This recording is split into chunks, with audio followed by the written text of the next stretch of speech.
Kia ora koutou katoa. Welcome to The Hoon, where co-host Peter Bale and I go around the week's news in geopolitics and Aotearoa's political economy with a whole bunch of experts, academics and politicians, all to understand our worlds better and have some fun.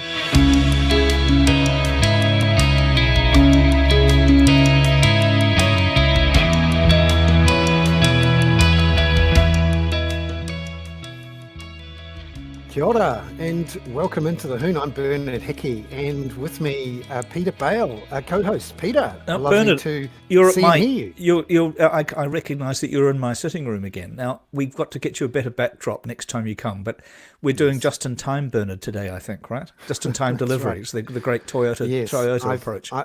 Yes, I've been in Wellington covering the Reserve Bank's monetary policies statement and was in on the press conference, asked a few questions, and I've just come from a panel discussion in the capital on our building sector. So that's been a lot of fun, understanding what's going on there. And back in Auckland, thrilled to be here, and really looking forward to a great show, another great show. And have you got a beer? Have you got a beer or a Negroni there, Bernard? I think I happen to know that you've got a sawmill pale pilsner or something that I happen to excavate from my fridge. This show sponsored, yeah.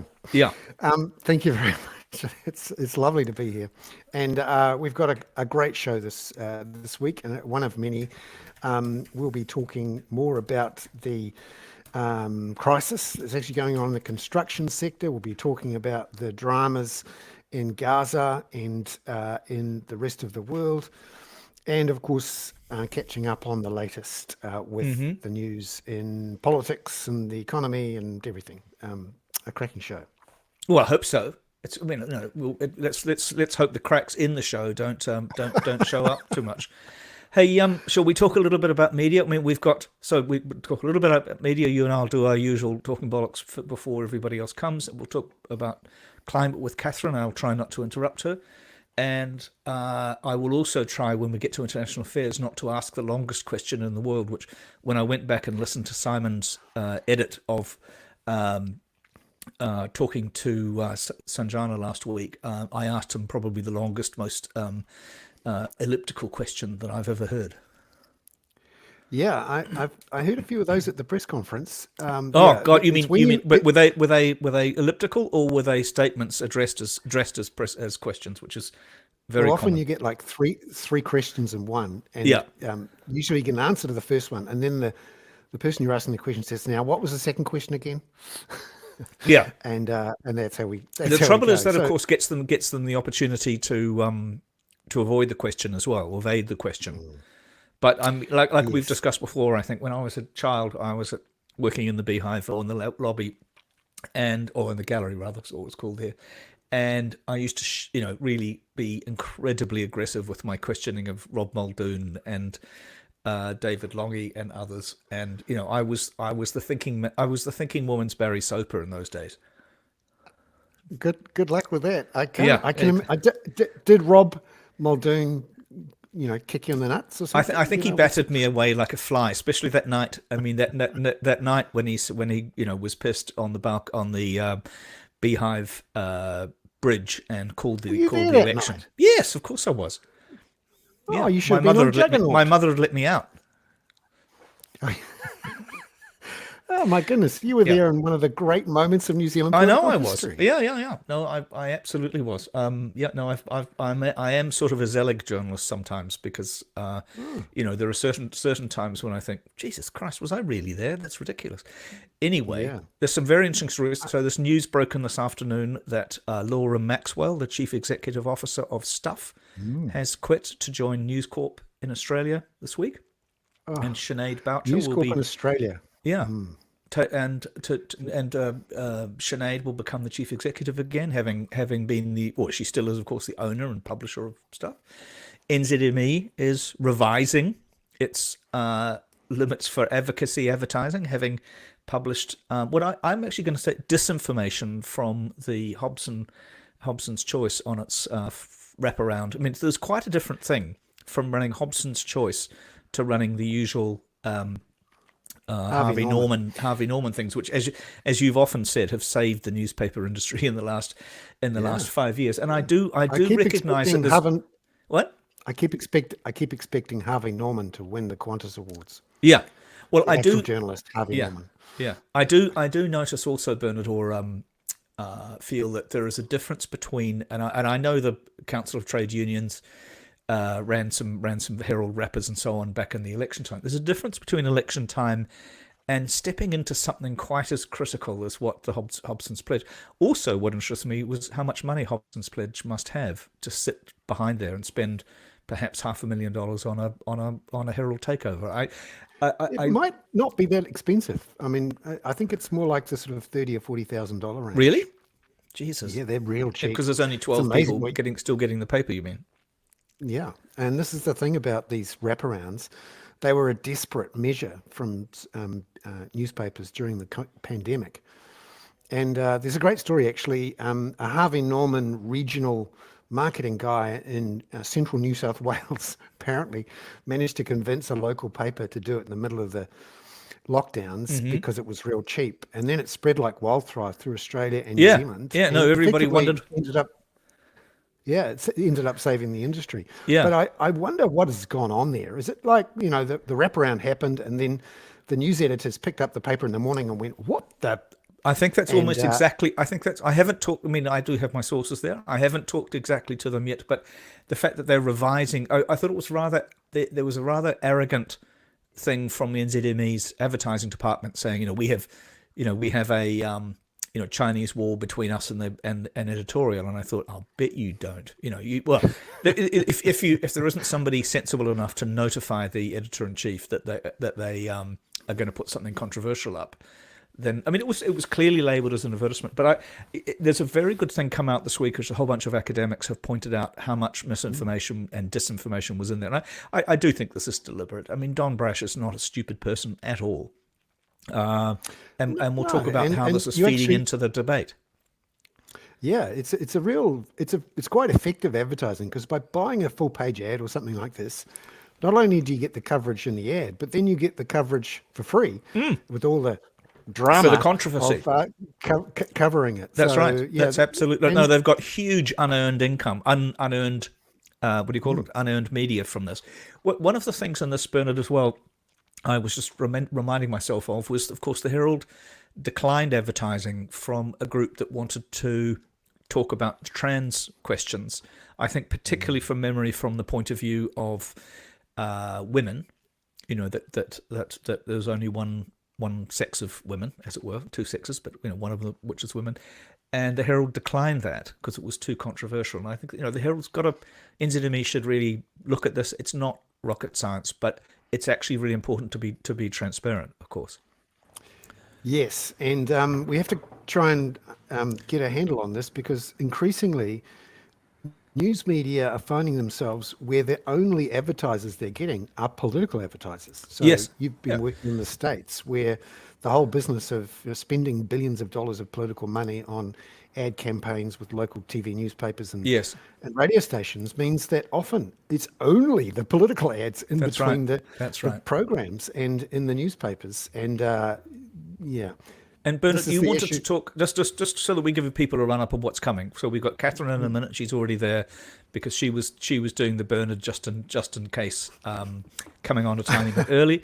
We're going to have, hopefully at about 5:20, Robert Patman will be in, our usual Professor Robert. But we will also have, hopefully, a friend of mine from Lebanon, from Beirut, an amazing journalist called Hala Jabba, who is going to talk to us about Hezbollah, Israel, Iran. And let me just warn you at the top of the show, she has been tweeting some quite strong opinions about Israel. So this is not going to be a kind of both sides thing. And I'm going to let her run free. I'm not going to try and pull her back, I hope, anyway. Now, Bernard, you also wanted to talk about Project 2025, or particularly ProPublica's really clever work in getting a leak, possibly from Iran, but let's I don't know whether that's actually true.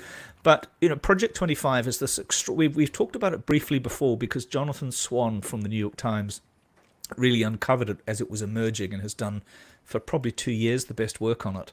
It's kind of a user manual for how to run a Trump government to avoid the chaos of the last Trump government.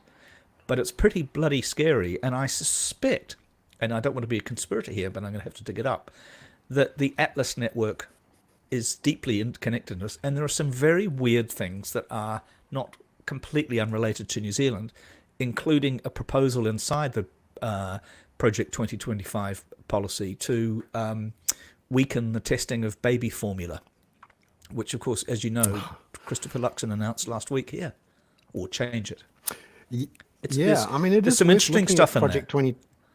Yeah, it is worth looking at Project 2025. I know some people just write it off as, conspiracy theory madness, and even Donald Trump says he's not thrilled with all of it. Oh, you mean this is this? But so his vice presidential pick, J.D. Vance, wrote the foreword for the book about it by the guy who's been running the program and is now gone. And of course, I think it's 37 out of. I'm just trying to remember what it was. It was an incredible number. Virtually all the people who appear in their Project 2025 videos are people who were in the Trump administration. They're up to their eyeballs in it. Oh, yeah. And definitely worth covering what's in it. Catherine, you've been following this. Great. Nice segue. Are we flicking to the environment now? Nice work. Yeah. Well, no, Catherine has been looking at some great investigative reporting of this 2025 project through ProPublica. Catherine, what's the grand plan for the climate from these guys? They're all guys too.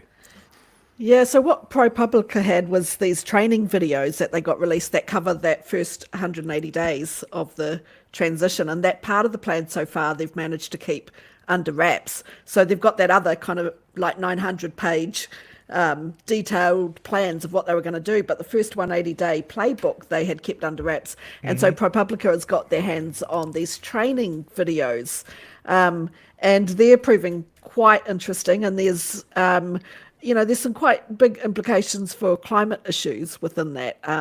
And so, straight away in some of those, and as you said, Peter, I think it's something like 29 out of 36 speakers in those training videos are ex-Trump appointees. They were either in his administration or they've been in the current, planning for the next administration or somewhere in between, So a lot of them have worked for Trump before and are very tightly connected to Trump. And so, within those training videos, they're saying things like, we would have to remove every mention of climate change from everywhere. And some of there was also an article in Scientific American that kind of looked at what the implications were for science in general. And so there were things like the National Oceanic and Atmospheric Administration. They were talking about putting a lot of that they couldn't trust the people running that organization to fit with their goals, so they would have to put a lot of political appointees in there to run things. And of course, the oceans beyond economic exclusive zones and the atmosphere are global commons. And so, of course, any... Ah, no, they're American commons, God's sake. Anything to do with that has an effect on everybody else, basically. So, there's a lot in there that's kind of quite worrying. I've heard different points of view about how likely it is to have a big impact on climate because the US's emissions are in decline and there are certain things that are in play that are sort of unlikely to be unwound. They'll continue, and that continued to be the case through the last Trump administration. So American emissions continued to decline, and there's also a lot of power that in America at state level. So they can do a lot of things at state level to try and counteract some of this. But the plans in there to replace people in scientific organisations with political appointees and all that sort of thing, there's certainly a lot of potential for damage that could take. Well, The Guardian has an extract from it today, Catherine, which is quite interesting, about that it will completely because it is all about fossil fuels and dig, baby, dig, the Keystone Pipeline, all of that kind of stuff. And The Guardian said that it would just completely blow away the 2030 attempts by the US currently to meet its climate goals. I guess also you've also got even though Trump has disavowed this, he's also pushing. You can see this with the Kamala Harris stuff about fracking.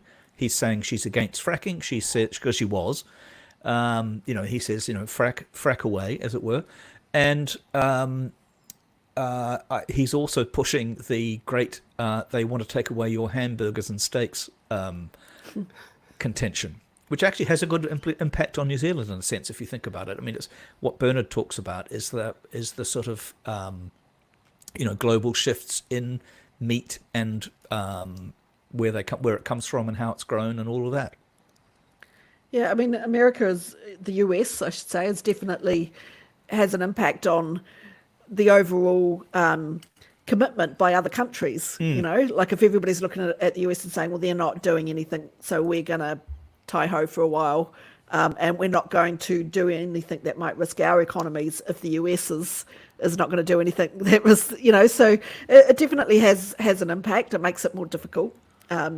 It's still a question mark, even with the best will in the world, the Heritage Foundation is not going to get their entire agenda in place quickly just because they've planned it and want it to work that way. Well, yeah, but that's not. This is what I mean. This idea that it's just the Heritage Foundation. There's a little bit of strategic deniability there.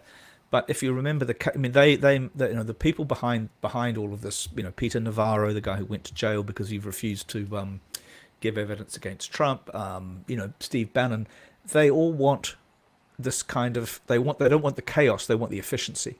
They want the chaos to be quite efficient next time.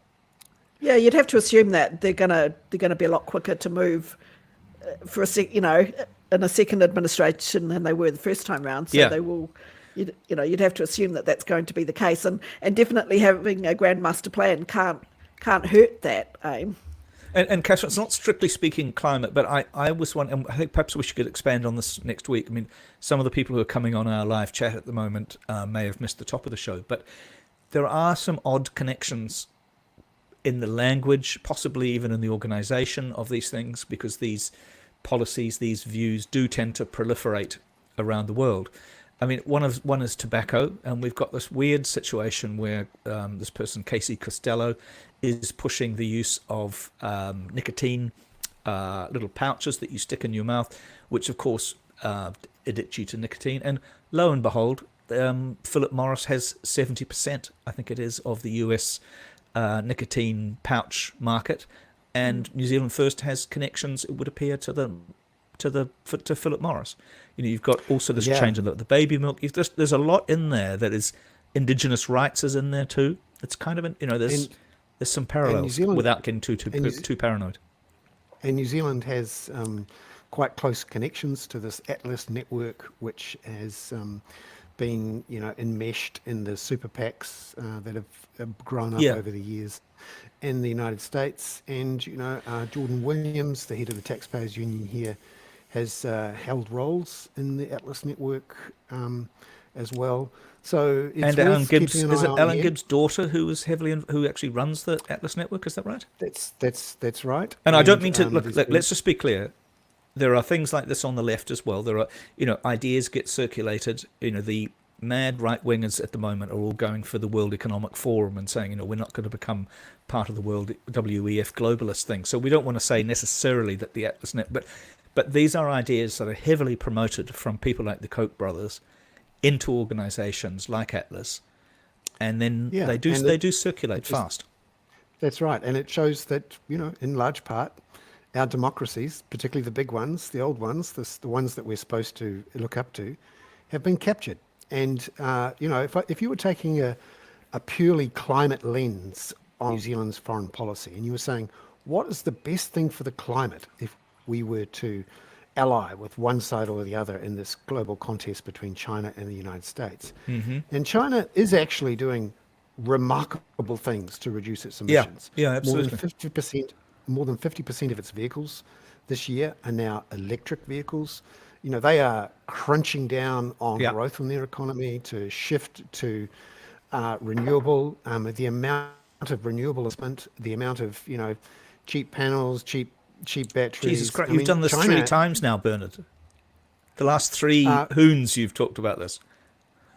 Well, if America is going to start, banning the use of climate change as 2 words in its public sphere, as Florida did, and gender, they're going to do really, And it's just you do have to wonder, maybe we should choose to ally with China, because they're the ones who actually care about the climate, appear to care about the climate, and are actually doing something about it, and are in a position to actually make a difference. Because anyway, it's quite a thing. Catherine, finally on the climate, we've got some fresh research.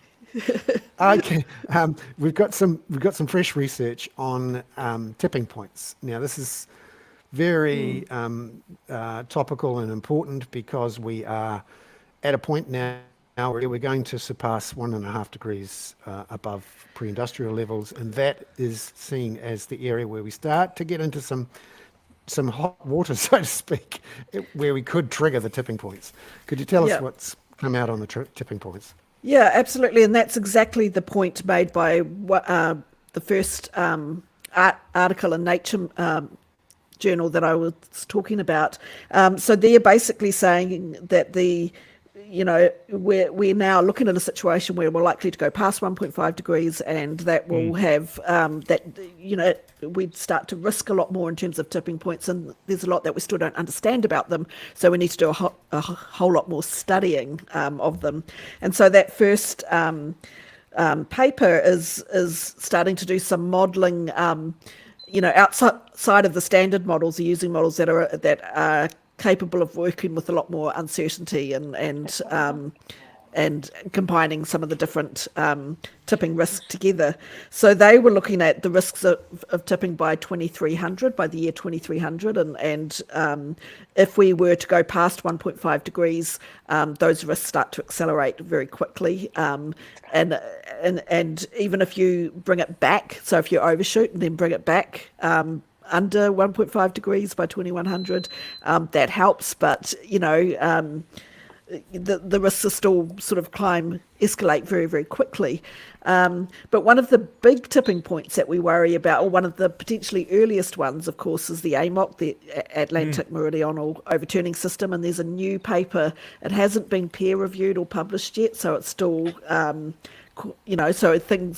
their conclusions could change a little bit before it finally gets published. But that one had some shocking predictions for the AMOC collapsing by 2050. So they're saying there is a more than even chance that it will collapse by 2050. That has huge implications for particularly the northern hemisphere, but it also could be linked to other tipping points. So there is. Sorry, what was the timing of the tipping point on AMOC?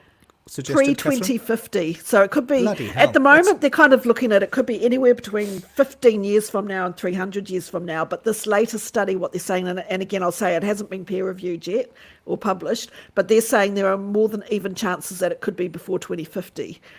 So that's it'll help with the skiing in Aviemore in Scotland.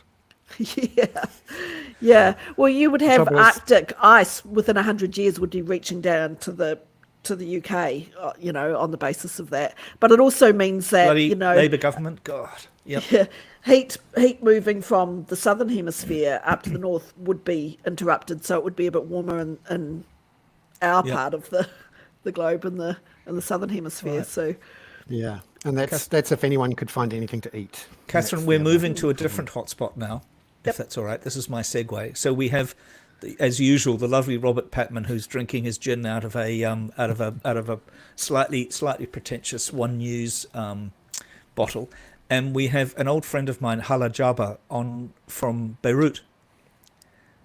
Hala, can you hear us all right? Hi, Peter. Hi, everybody. It's so good to see you. Yes, I can. think if you don't mind, so you're on with Professor Robert Patman, who is one of the great intellects of New Zealand, another one we had to import, of course. But Hala, you're in Beirut. I think you're there with your mum. Yes, hi, Professor. Nice to meet you. Hi, Hala. Nice to meet you. Hala, you were one of the bravest journalists I knew when we were at Reuters together, and then you've done amazing work at the Sunday Times. What's your take at the moment? I mean, I was struck today, overnight really, with Joe Biden saying that if there was a ceasefire, Iran might not retaliate. What did you think of that perspective? I think that's wishful thinking, and understandably wishful thinking. Iran has been very clear about one thing, that irrespective of the ceasefire, the decision to retaliate is independent of that. They had they had their sovereignty breached. They had a guest and their honor basically breached, and as a result, they intend to retaliate. The reason for the retaliation is very important for Iran. It's also a part of imposing, yet again, a deterrence against Israel. In the past, we've noticed and we've seen, President has shown us that if you allow Israel once, it recurs. It can come back again and it can attack at will, anytime it wants, unless you actually show Israel that you cannot do this, because there will be a penalty for that or a price to pay. So Iran has been clear, the leader of Iran, and when he speaks, that's it. That's the final word, and he's been very clear. Do you mean Allah Khamenei, or do you mean the irrelevant to the retaliation? Or do you mean the new prime minister? Do you mean Khamenei or the new prime minister? Khamenei, yes. Yeah. No. Sayyid Khamenei, yes. Ayatollah Khamenei. And Hala, you've been very. The president has repeated that. Yeah. So you're pretty much on the front line there, in a sense, on what we think is going to be the front line. Could you just give us a perspective, and then I asked you about the strategic perspective, but life in Beirut, I noticed you've been tweeting about the Israeli jets breaking the sound barrier over the city. What's life in Beirut like there? Are you just in huge anticipation about the next phase of this, or what?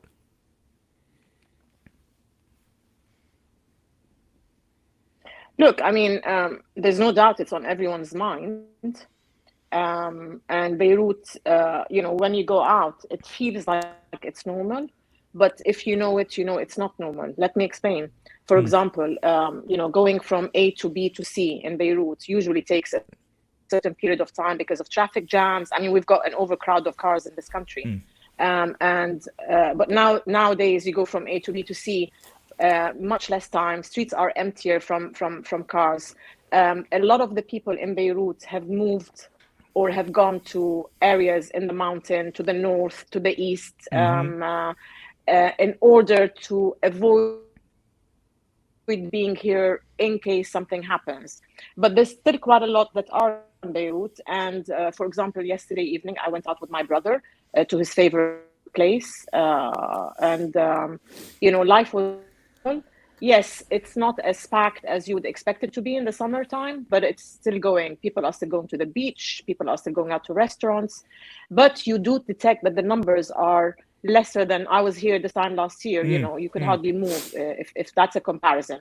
So obviously it's on, and wherever you go, people are talking, when is it going to happen, and what will happen afterwards. Yeah.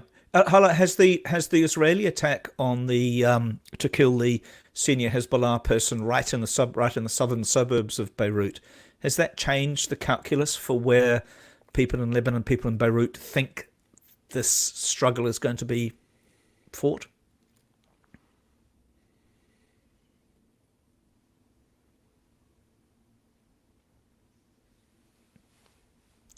Hello, we lost you for a minute. No, the idea was that the struggle would not be fought in the capital.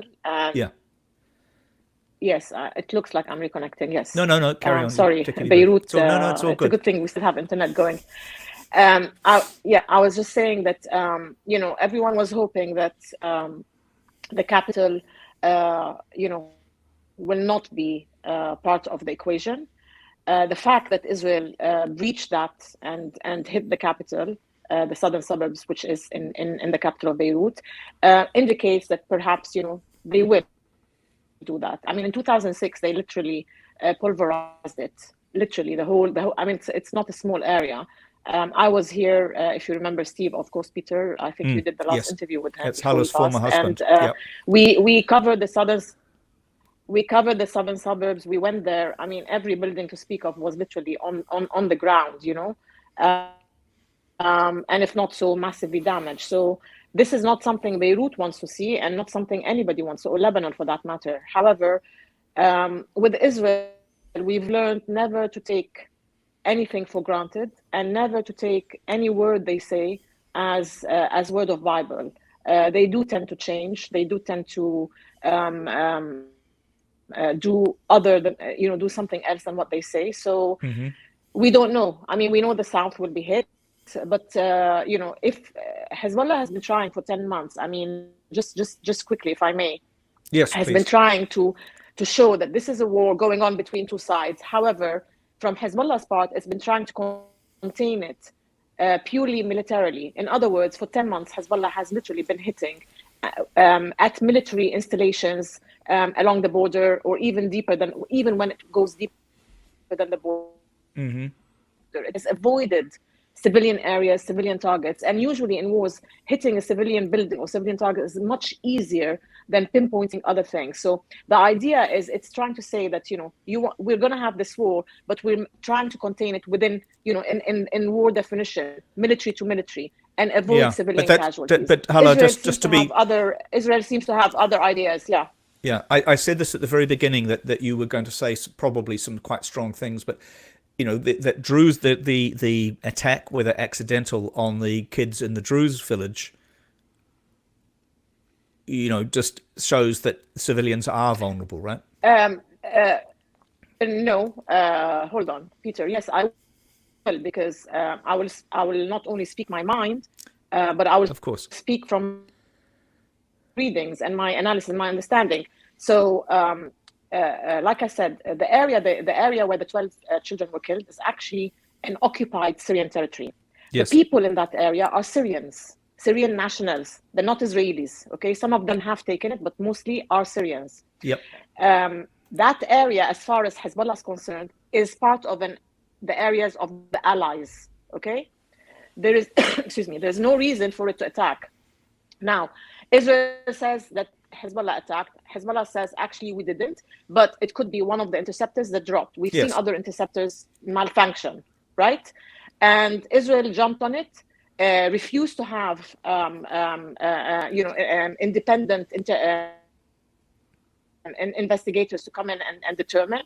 Plus, when they say that this particular rocket hit, militarily, we looked at the rocket from military. I'm not a military person, but we've spoken to generals and military people of what damage it creates when it lands, right? So the radius, the depth, the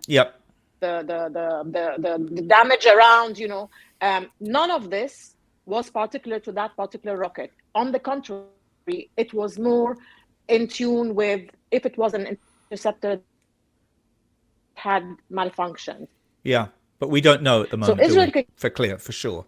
Can go ahead and say that they killed 12 children. Yeah. Hezbollah will say, I don't see.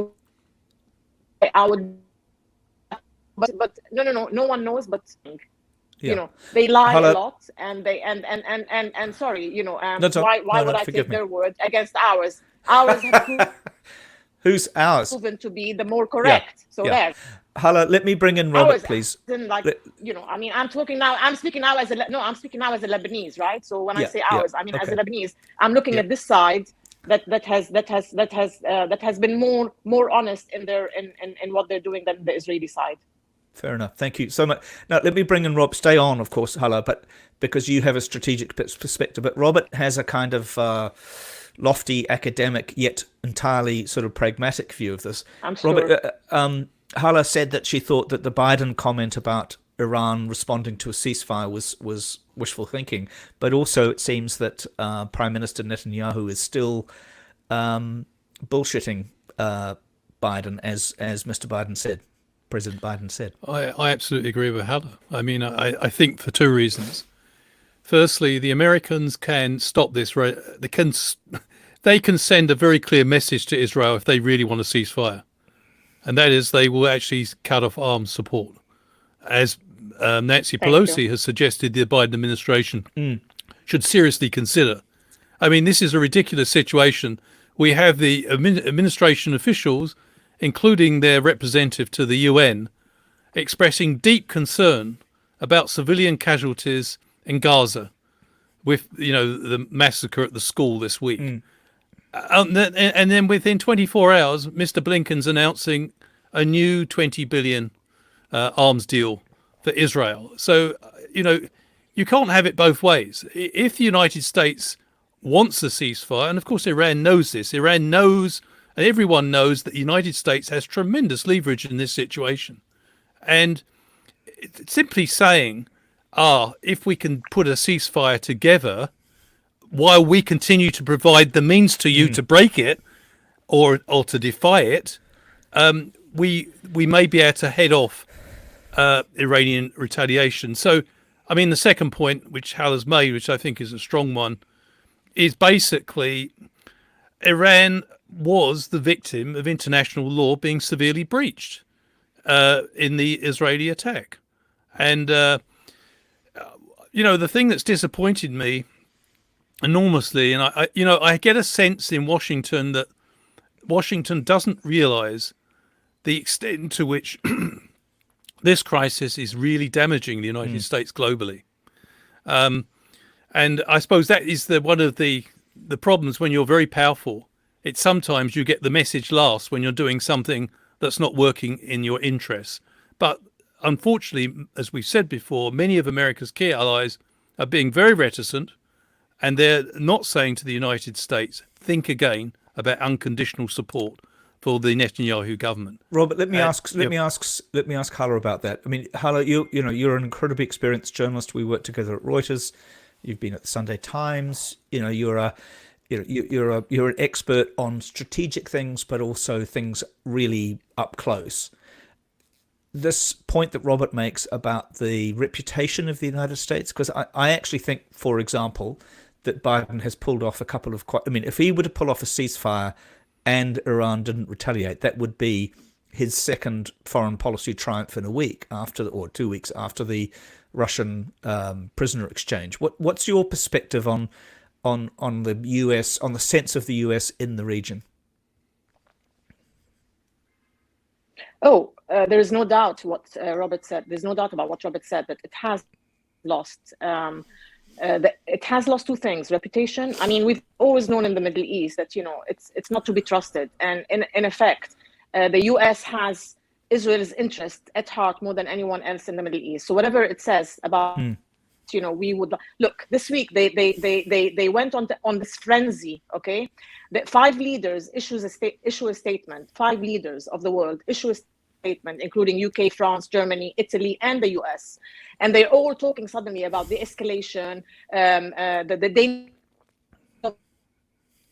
for the Palestinian needs. After 10 months, they remember the Palestinian needs. They've been stood there for 10 months, allowing the Palestinians to be slaughtered daily, live on our television screens, and have not done anything. And I said something on a space the other day, and some people took offense to it, but I say it again. The only people that can stop the Palestinian and the Gaza war at the moment is the US and the West, because they are the ones supporting, arming, financing. And as long as they continue to do so, and they refuse to slam sanctions or penalize Israel and say enough is enough, and as long as they reward, it's like having a child, okay, and your child does something wrong. I mean, a spoiled child, basically. And instead of you rebuke it once, but then you pat it on the back and you give it a lollipop as a sweet. That's what they're doing with Israel. So, and now they're asking the aggrieved, both Lebanon and Iran, who are aggressed from Israel, to stand down instead of going to Israel and say, actually, they have to respond and you have to swallow this one because you started this, because they started.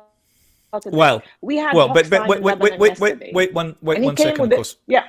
Hello, I said no. I said I wouldn't do this, but I'm just about to. It started, of course, to some extent with October the 7th. And of course, we can say it started 80 years ago, but I just want to be way before October the 7th. Yeah. Okay. All right. You're getting lots of October amazing. 7 in. Okay. Yeah. Go ahead. Let's bring October 7 in. October 7 happened. October 7 didn't come out of a vacuum. Okay. There has been decades of build-up. The way the Palestinians have been treated for decades, right? The only people in the world, really, without a homeland yet, without territory, without boundaries, without anything, are Palestinians people. We should all hang our heads in shame Every world leader, October 7th, does not justify a genocide and war crimes and 40,000 plus people. How many? I mean, what's the rate? Let's assume I'm going with the Israeli story. No, just bear with me, Peter, because this is something that's been repeated. So I'm going to go with the Israeli story and say 1,200 people were killed, although we know most of them were killed, or a lot of them, not most, a lot of them were killed by the Israelis themselves, by the Hannibal Directive, by their tanks, by their helicopters, by whatever. However, I want to go with the Israeli story and say 1,200 were killed by Hamas and whoever else went in, because it wasn't just Hamas that went in when they breached those the defenses. Okay, so what is the rate? What is the rate for 1,200?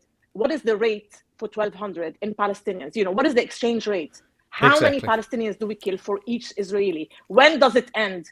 So when the world said Israel has the right to defend itself, fine, but defend itself does not give you an open license to kill, and that's what Israel's done.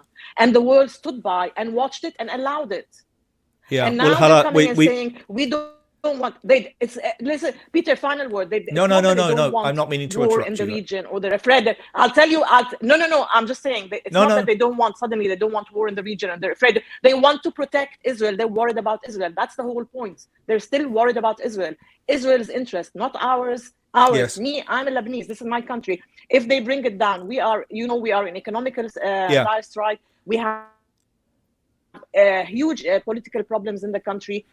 Lebanon is not doing well on many levels. To come and destroy it now is not in Lebanon's interest. No, and Israel will do it. Not. But the US is more keen on Israel's safety than it is on anybody else's. Yeah, Hala, the point I was going to make, and it's actually in line broadly with what you were saying, which was the work that's been done by the Israeli Investigative Journalism Unit, I think it's called 972, and The Guardian on the use of this AI targeting suggests that depending on the seniority of the Hamas person being pursued, that there is a ratio of between something like 30 and 60 people who can be killed in the collateral damage. Robert, I mean, you've got somebody here who is incredibly experienced, super passionate about this.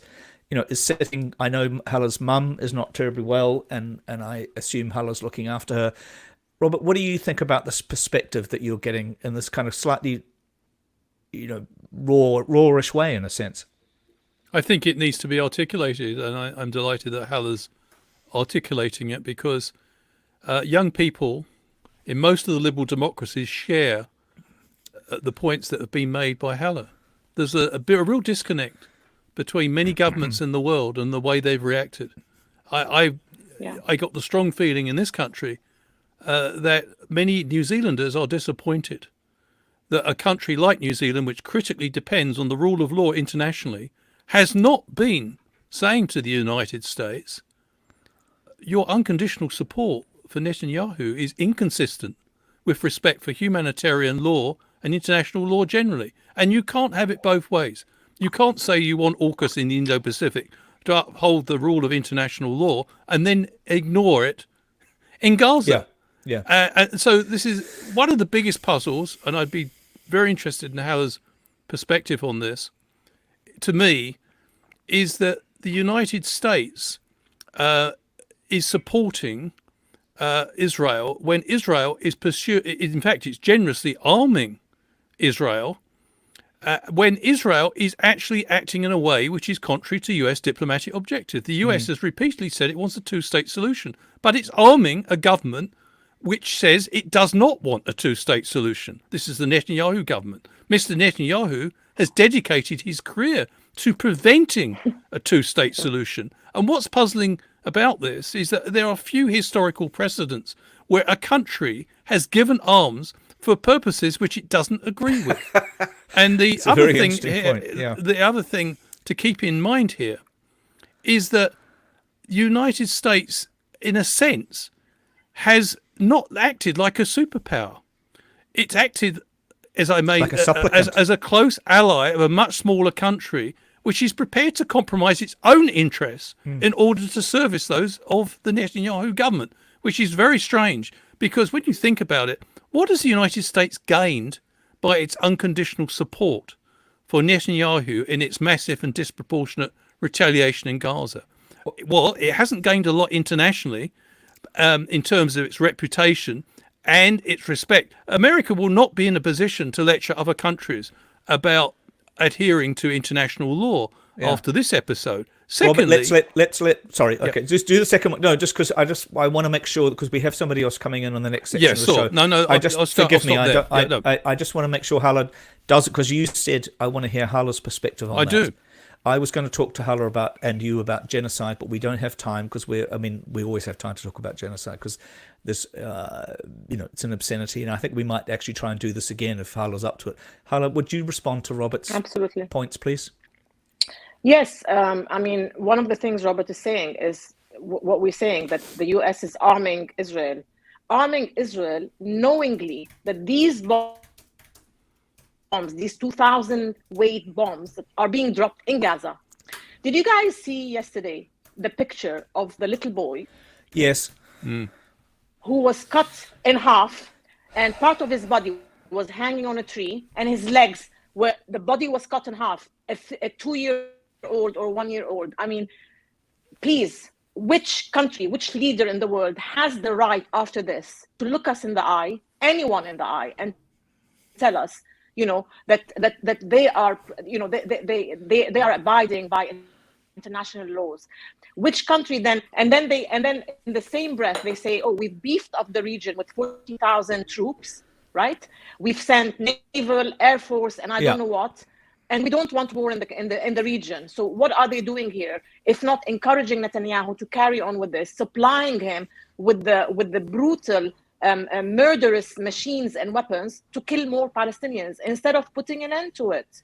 How long will this go on? How many more babies, or the twins, 3-day-old? I know. The father went to collect their birth certificate and come back and finds the wife and two. How can we not be enraged? How can they not be enraged? We are. How can they not be enraged? That's the question. Who are these people leading us? Who are these are inhuman leaders. And I was so angry yesterday, and I tweeted. I said, they're all a bunch of despicable whatever. Every leader, every one of them. Yeah. Hello. How can they watch this? We have to move to a section on New Zealand politics. But are you willing to come back soon, please? Our audience loves Peter. You. I did warn them at the top of the hour that it would be, and I hope, forgive me, Robert, for... No, actually, I don't apologize. You need not to be sorry. I don't apologize. How is your mum? Mama's fine. I think she's a bit more cheap. She asked. Mom has a beginning of dementia as well, so it's hard. But she asks me every day, "Are we going to have war?" I'm like, "No, not just yet, Mama. We'll evacuate if we do. Don't worry." Okay. Well, look, let's talk next week, hopefully, and I'll send you an email. Thank you so much for coming on. I do appreciate it. And Robert, sorry to have squeezed you a tiny bit. Robert, lovely to meet you. Thank you. Lovely to meet you, Helen. Thank you. See you. Bye. Thank you, Peter. Thank you. Can you, I leave now? Yeah. Yes, you can. Although Simon will talk to you. Yeah. Yeah. Wonderful to come back in a way to the New Zealand situation. Alan Pollard, thank you very much, Alan, for joining us here on the Hoon. No problem, Peter. It's great. Well, this week has been quite a dramatic one for the economy. We've had the Reserve Bank surprising a few people by cutting the official cash rate. Some would say, after it got a bit of a fright about how quickly the economy went downhill in the last couple of months. And the Civil Contractors Association has been following what's happening to the horizontal infrastructure, so roads, pipes, what's happening at a local level, and also the demand that's coming from the government. What are your members saying about what's happening in their part of the economy right now? I think they're saying it's pretty tough out there at the moment.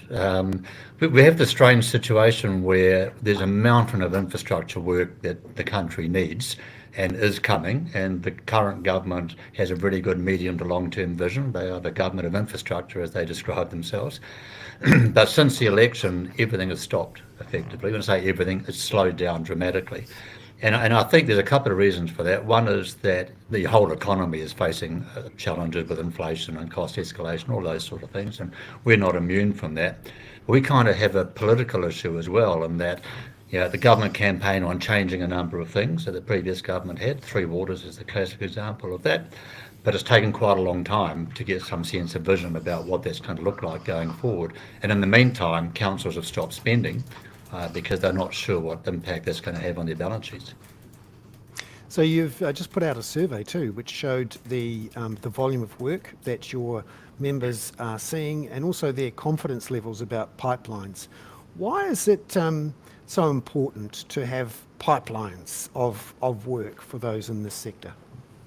Well, yeah, it really is to help guide the investment decisions that our businesses make. When there's when they're confident in the supply of work, they'll bring people on, train them, develop them, build them up in the industry. They'll invest in new technology, new plant and equipment, and so on, which of course are very expensive items to invest in too, and need a long-term sense of revenue so that they can pay that off. So without that confidence, they just can't go and do those things because they've got to run businesses, they've got to make money.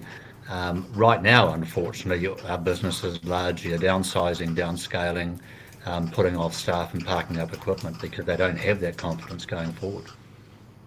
Yeah, and productivity. There's a lot of talk always about productivity in the construction sector. A lack of training, a lack of consistency and scale and investment in technology.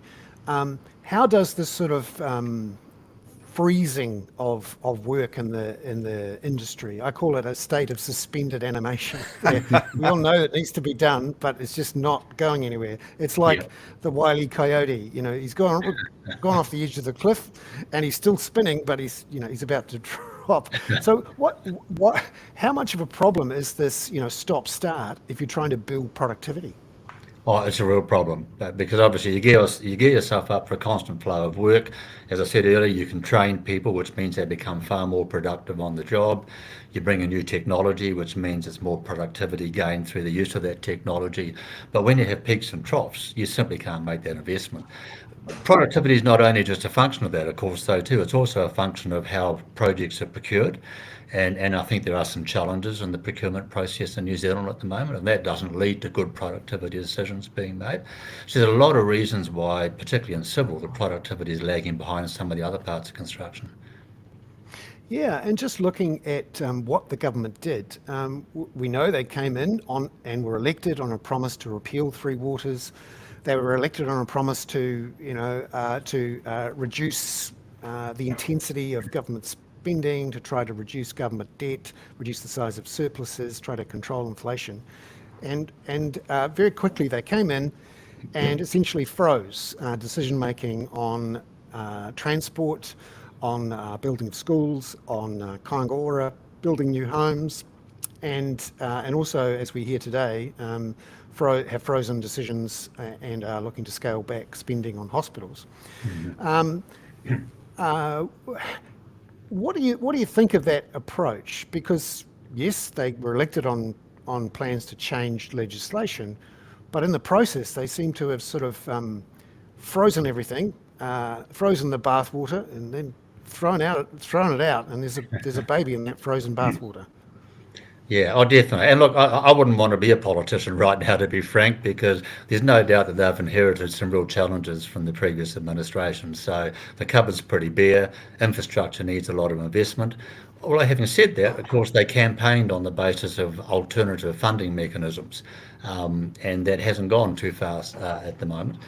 But if you take something like Three Waters, I thought maybe, but when they came into power after the October election, they might have had more plans available and ready at that stage because they campaigned on it all the way through.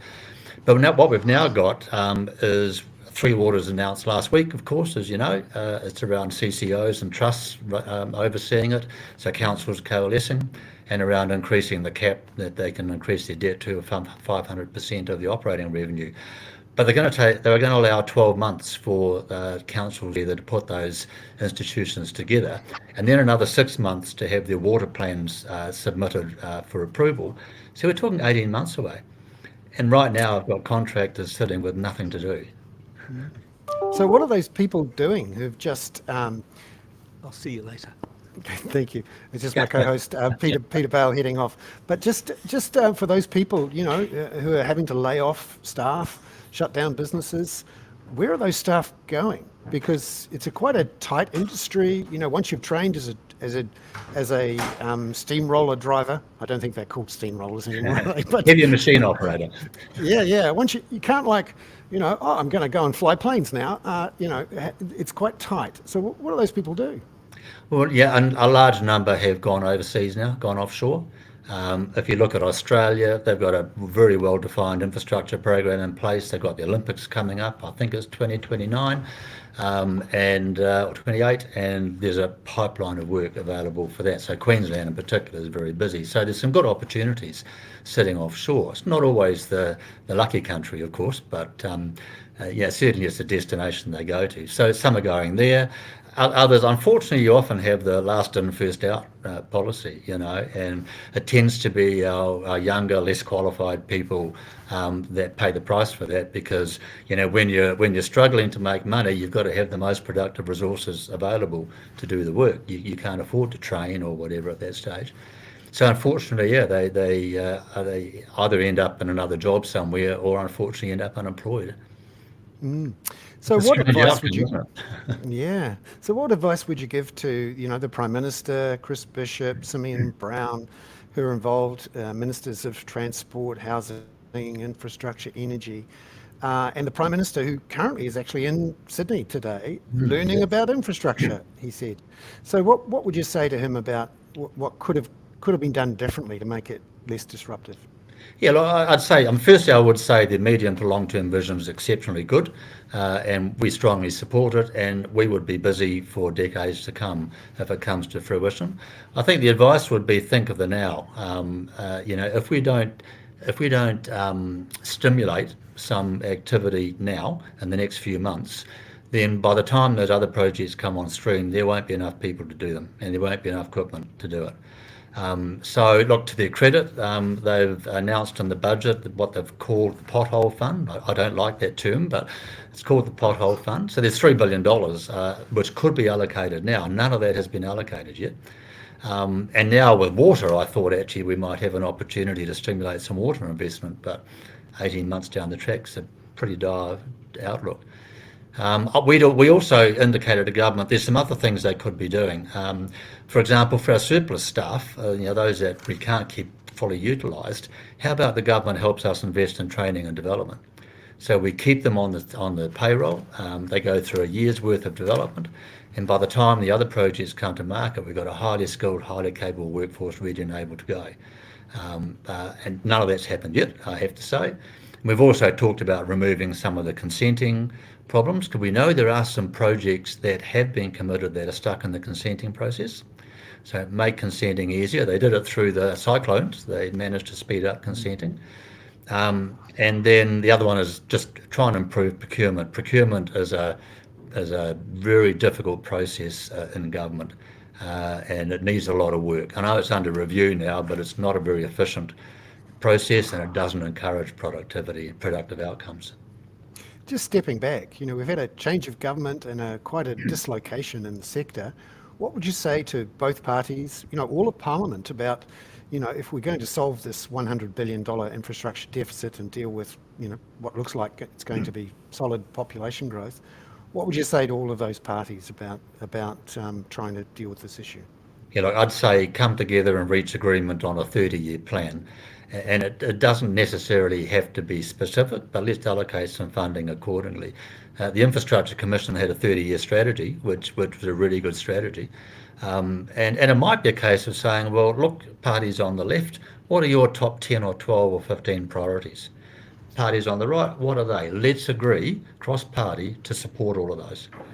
And let's come together and make that investment available so that in 3 years' time, 6 years' time, 9 years' time, we're still committed to a pathway of a 30-year investment program. Alan Pollard, the CEO of Civil Construction, the Civil Contractors New Zealand. Fantastic to have you on. Thank you very much for coming onto the Hoon. Thanks, Bernard. Appreciate it. Cheers. And that's our episode for tonight. Peter is off into the dusk, and we'll be back again next Thursday for the Hoon on the Kaka.